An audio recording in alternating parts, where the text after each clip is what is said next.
Sorry, I had to kind of cut that one off. I just got UPS and another order just came in. So I'll show you, I have 4 more boxes that just came in. So with that, I want to make sure everybody realizes that I know it's exciting to kind of tear into the boxes and, get everything out. I would personally, and this is what I do, is I go through each order at a time, because then you know that it's complete, everything's accurate, and then you're not kind of like using, because sometimes you'll go like, oh, I need this bar, but that was a bar for another order. And so, you just don't want to be kind of overwhelmed and confused of like what order goes with what and this and that. So kind of, do one thing at a time. And so, like I said, I got this order out and I'm going to start labeling everything. Now, I did some labeling already, but I want to show you guys what I actually do. Like for my hand soaps, I label the bottom with the big one because it's a perfect size. There's a plastic that comes off, but nothing will come off the bottom, and so they always have your information.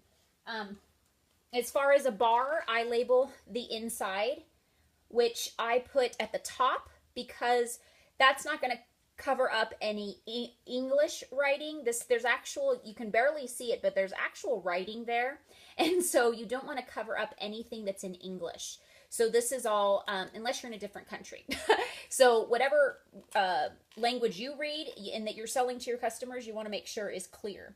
We're not allowed to actually cover any information that is explaining what this product is about. A lot of, I've noticed consultants will cover this up, but then you're covering up what the size and ounces are, and then even possibly some verbiage.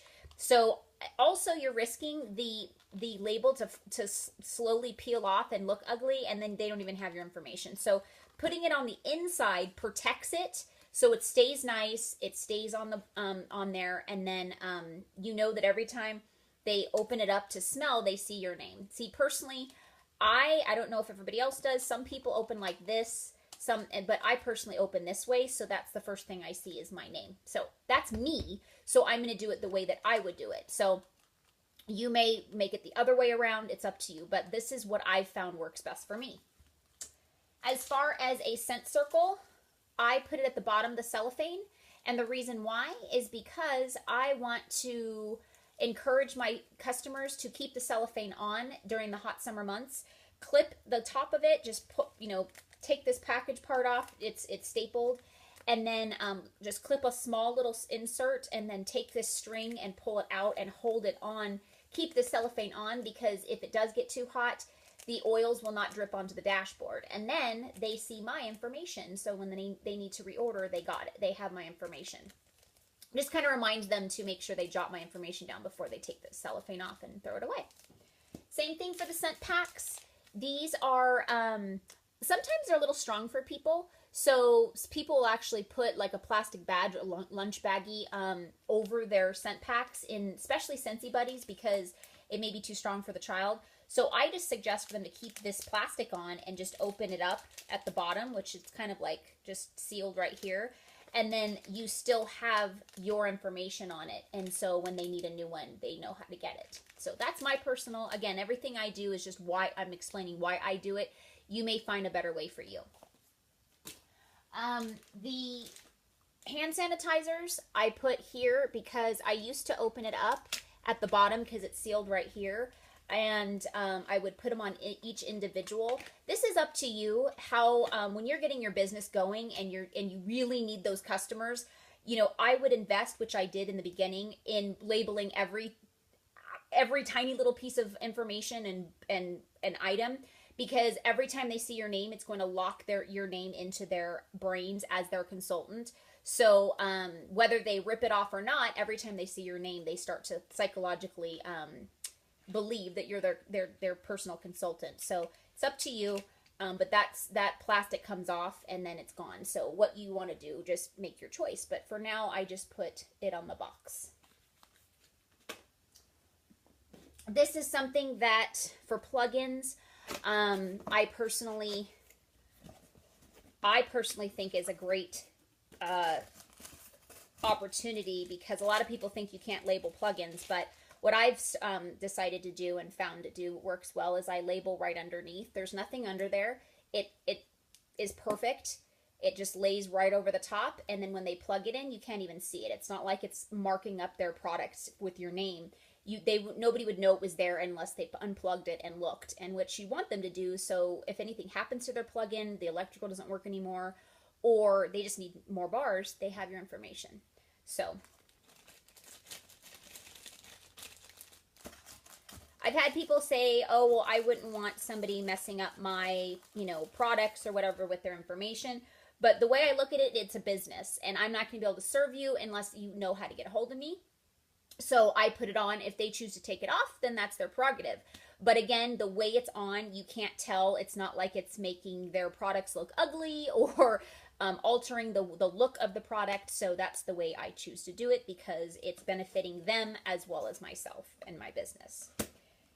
I also make sure that the instructions has a label on it, because a lot of people don't even realize that this is step by step of how to keep, it says keep these instructions. Your Scentsy warmer includes a 15-watt light bulb, and it literally installation, operation, and everything.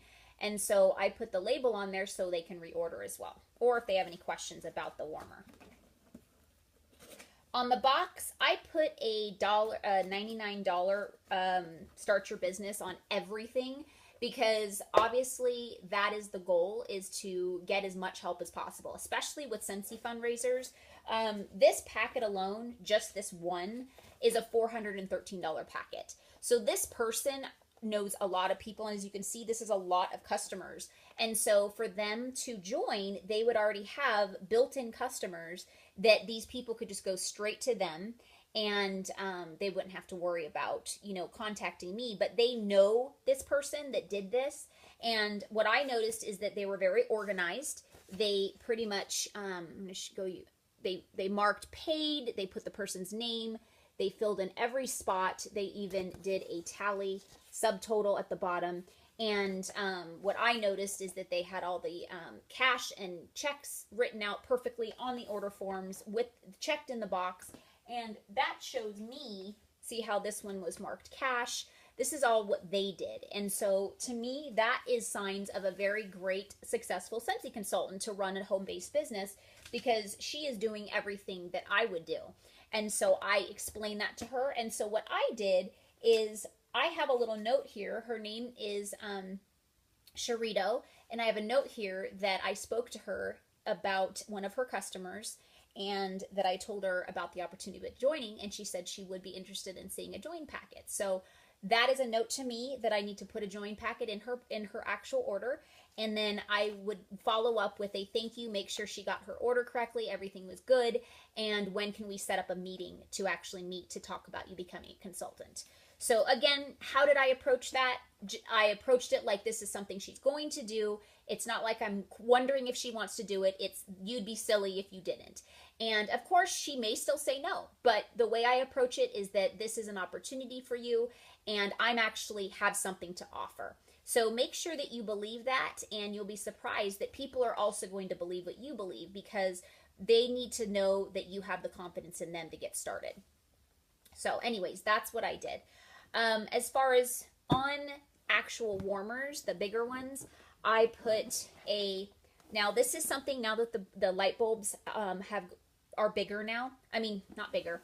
The light bulbs prices are different. You may decide to, charge your customers half off now, that at only $1 now that they're 2, or you may decide to keep it as a free, light bulb for life campaign. I choose because I have my business is established enough, and I want to give more than take. So, and I'm able to do that. If you're not able to do that yet, then don't worry about it. Maybe wait till they're established customers. So I have a label that says, I provide free light bulbs to my returning customers. A little thank you for me. And then I put my regular label on here, as well as a $99 join sticker. And then I also have a sticker that says, ask me about fundraisers, because people that are purchasing may know something about another person or organization that is looking for a fundraiser. So it's telling them that I am willing to do other organizational, personal, other fundraisers, basically. So we're coming up on my time for this video, so I'm going to go ahead and cut it off, and then I will continue on in a minute. Thank you. Oh, it's not letting me stop. I have to put my code in.